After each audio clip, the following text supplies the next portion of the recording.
আসসালামু আলাইকুম, আপনাদের সবাইকে আমার লার্ন অ্যান্ড অ্যাপ্লাই চ্যানেলে স্বাগতম। আমি এর আগের ভিডিওতে a life sketch of George Bernard শয়ের first part birth and parentage নিয়ে আলোচনা করেছি। এখন second part the character of Bernard Shaw's father নিয়ে আলোচনা করব। তাহলে শুরু করি। Bernard Shaw's memories of both his father and his mother were very unpleasant. Bernard শয়ের তার বাবা এবং মা থেকে পাওয়া যে সেগুলো খুবই অপ্রীতিকর। He has described in detail his father's drink neurosis. Drink neurosis মানে হচ্ছে মদ্যপানে আসক্ত থেকে তৈরি মানসিক অস্থিরতা। তো he has described in detail his father's drink neurosis. Bernard Shaw তার বাবার মদ্যপানের আসক্তি থেকে যে মানসিক অস্থিরতা তৈরি হয়েছিল তার ডিটেলসে এক্সপ্লেন করেছে আমাদেরকে। According to him his father was not convivial. Convivial মানে হচ্ছে হাসি খুশি বা আনন্দময় থাকা একজন মানুষ, হাসি খুশি আর কি। হিজ ফাদার ওয়াজ নট কনভিভিয়াল নর কোয়ারেলসাম। কোয়ারেলসাম মানে ঝগড়াটে, নর বোস্টফুল। বোস্টফুল মানে হচ্ছে দাম্ভিকপূর্ণ বা অহংকারী, but miserable, racked with shame and রেমোর্স।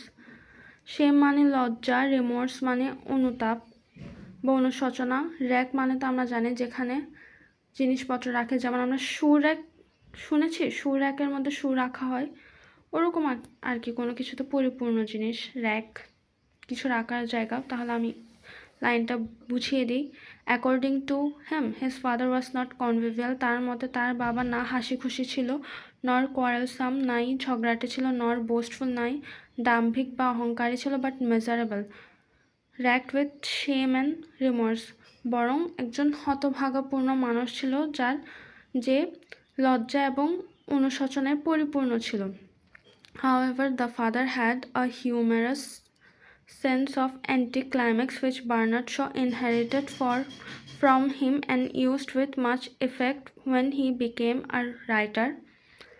যদিও তার বাবা হাসি খুশি ঝগড়াটে বা দাম্ভিক ছিল না, কিন্তু একজন হতভাগা লোক ছিল, লজ্জা এবং অনুতাপে পূর্ণ। তাছাড়াও তার বাবার একটা হিউমারাস সেন্স ছিল। হিউমারাস বলতে বোঝায় রসিকতা বোঝার ক্ষমতা। হিউমারাস সেন্স বলতে বোঝায় রসিকতা বোঝার ক্ষমতা। অফ অ্যান্টিক্লাইম্যাক্স, আমরা অ্যান্টিক্লাইম্যাক্স বলতে বোঝাই সাহিত্য বা বক্তৃতার ক্ষেত্রে এমন একটি পরিস্থিতি যেখানে উচ্চ প্রত্যাশার পর হঠাৎভাবে নিরাশাজনক বা সাধারণ ফলাফল আসে, ফলে উত্তেজনা বা আকাঙ্ক্ষা কমে যায়। মানে হচ্ছে আমরা যখন কোনো সাহিত্য পড়ি বা বক্তৃতা দেখি বা কোনো ড্রামা নাটক এগুলো দেখি, তখন আমরা ক্লাইম্যাক্সের জন্য অপেক্ষা করি, যে মেন প্লট বা টুইস্টের জন্য অপেক্ষা করি, যেটার জন্য আমরা পুরো ড্রামাটা দেখি। অ্যান্টি ক্লাইম্যাক্স হচ্ছে তার পুরোপুরি উল্টা একটা জিনিস, যখন অনেক উত্তেজনামূলক পর্বের পর দেখি হঠাৎ নিরাশাজনক একটি পর্ব যেটাতে আমাদের পছন্দ মতো ফলাফল আসে না, তখন তাকে অ্যান্টি ক্লাইম্যাক্স বলে, যেটার কারণে আমাদের উত্তেজনা বা আকাঙ্ক্ষা কমে যায় ওই ড্রামাটার প্রতি। এখানে আমি লিখেছি তো অ্যান্টি ক্লাইম্যাক্স সাহিত্য বা বক্তৃতার ক্ষেত্রে এমন একটি পরিস্থিতি যেখানে উচ্চ প্রত্যাশার পর হঠাৎভাবে নিরাশাজনক বা সাধারণ ফলাফল আসে, ফলে উত্তেজনা বা আকাঙ্ক্ষা কমে যায়। ঠিক আছে, তো আবার পরে আসি। Anti climax which Bernard Shaw inherited from him and used with much effect when he became a writer of comedies, যেটা বার্নার্ড শো তার বাবা থেকে জেনেটিক্যালি পায়। ইনহেরিট মানে অর্জন করা, জেনেটিক্যালি অর্জন করা বা অন্য যে কোনোভাবে অর্জন করা, পায় এবং সেটা সে তার লেখাতে ইউজ করে। তাই সে একজন কমেডির রাইটার হতে পারে। সে কমেডি কি হাস্যরসপূর্ণ যে লেখাগুলো সেগুলো লিখতে পারে, আমরা তার লেখাগুলোতেই পড়তে পারবো। এখানে আর্মস অ্যান্ড দ্য ম্যান ছাড়া বেশ কিছু লেখা নিয়ে আলোচনা করেছে তার, যেমন আমরা দেখতে পাই a volume entitled plays unpleasant, a volume entitled plays pleasant, 3 plays for Puritans, man and superman, back to Methuselah, some more plays by Shaw. তাছাড়া আর্মস অ্যান্ড দ্য ম্যান তো আছে, এগুলোতে আমরা দেখতে পারবো তার লেখার ধরনটা। তারপর আমরা দেখি having often seen his father in a tipsy condition. Tipsy মানে মাতাল অবস্থা, tipsy condition মানে মাতাল অবস্থা। Having often seen his father in a tipsy condition, তার বাবাকে সবসময় মাতাল অবস্থায় দেখার কারণে এবং behaving in a ridiculous manner মানে হচ্ছে একটা বিরক্তিকর বা মানুষকে আনন্দ দেয় এই ব্যবহারটা, বাট যারা ঘরের মানুষ তাদের জন্য একটু এম্বারেসিং হয়। তো বিরক্তিকর ব্যবহারের কারণে Bernard Shaw had lost all respect for the man. তার বাবার মাতাল অবস্থা এবং বিরক্তিকর ব্যবহারের কারণে বার্নার্ড শ তার বাবার প্রতি সব সম্মান হারিয়ে ফেলে। শ explains his father moral degradation and downfall with a brilliant analysis of the socio-economic circumstances of his day. এখানে ডিগ্রেডেশন অ্যান্ড ডাউনফল দুটোর অর্থই হচ্ছে পতন, যেভাবে এখানে আমরা ফার্স্ট পার্টে দেখেছি ডিসঅ্যাপয়েন্টেড অ্যান্ড ডিসমেড, এই দুটার অর্থ যেমন হতাশা এবং এরা যেমন একে অপরের সিনোনিম, ঠিক একইভাবে ডিগ্রেডেশন এবং ডাউনফল একে অপরের সিনোনিম এবং এটার অর্থ পতন। Show explains his father's moral degradation and downfall with a brilliant analysis of the socio-economic circumstances of his day. Socio-economic circumstances অর্থ হচ্ছে আর্থসামাজিক অবস্থা। সে তার বাবার নৈতিক অবনতি তার জীবনের আর্থসামাজিক অবস্থার সাথে তুলনা করে একটা বিশ্লেষণ দিয়েছে, খুব দারুণ একটা বিশ্লেষণ দিয়েছে। এটা আমরা দেখতে পারবো এর পরের লাইনগুলোতে। For the father was a second cousin to a baronet হচ্ছে একটা উচ্চ পদবী যা যুক্তরাজ্যে দেওয়া হয়। তার বাবা একজন উচ্চ পদবী লোকের কাজিন ছিল বা ভাই ছিল, মামাতো, চাচাতো, খালাতো, ফুফাতো এরকম ভাই ছিল। And the mother was the daughter of a country gentleman, এবং তার মা ওখানেরই বসবাস করে এমন একজন ভদ্রলোকের কন্যা ছিল। Who always resorted to mortgage when in financial difficulties, যে কিনা যখনই আর্থিক সমস্যা হতো তখন ঘর বাড়ি বা সম্পদ বন্ধক রেখে ওই আর্থিক সমস্যাটা দূর করতো।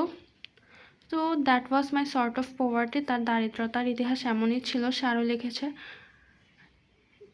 That was my sort of poverty writes Shaw লিখেছে যেটাই তার দারিদ্রতার অবস্থা ছিল। সে আরও লিখেছে his father was the younger son and he himself was a downstart and the son of a downstart. তার বাবা, এখানে আসলে যুক্তরাজ্যে মনে হয় এমন একটা ব্যবস্থা আছে যেখানে ঘরের সবচেয়ে ছোট সন্তান কম সম্পত্তি পায়। তো এখানে এটাই বুঝিয়েছে তার বাবা তাদের পরিবারের সবচেয়ে ছোট সন্তান ছিল। যেমনভাবে সে একজন এ ডাউনস্টার্ট and the son of a ডাউনস্টার্ট, যেমনভাবে সে এমন একজনের সন্তান ছিল যার আর্থিক অবস্থা খুবই দুর্বল ছিল, তাই তার আর্থিক অবস্থাও দুর্বল ছিল। তার বাবার আর্থিক অবস্থার দুর্বলতার কারণে এটা তার জীবনেও প্রভাব ফেলেছিল, এটাই বোঝাতেই এই লাইনটা লিখেছে his father was the younger son. যেভাবে তার বাবার ঘরের সবচেয়ে ছোট সন্তান সেভাবে তার আর্থিক দুর্বলতার কারণটাও তার বাবার আর্থিক দুর্বলতার কারণে হয়েছিল। কারণ তার বাবা সবসময় মদ্যপানে আসক্ত ছিল, তাই তার বাবা কোনো ইনকাম করতে পারতো না। মদ্যপান আসক্ত ব্যক্তির কোনো সেন্স থাকে না আশেপাশের প্রতি, তাই সে ইনকামও করতো না। ফলে তার পরিবার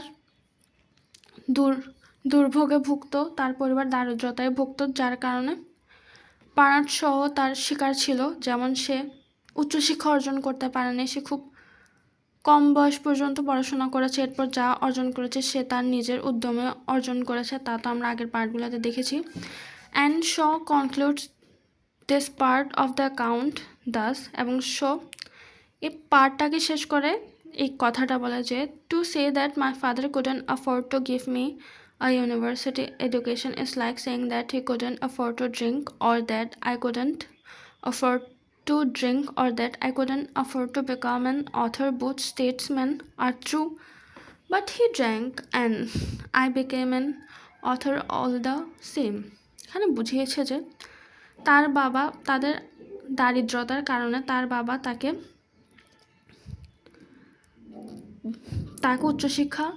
উচ্চশিক্ষা দিতে পারে নাই। দারিদ্রতার কারণে তার বাবা উচ্চশিক্ষা দিতে পারে নাই এবং এমনকি অনেক সময় তার মদ্যপানের জন্য মদও জোগাড় করতে পারে নাই।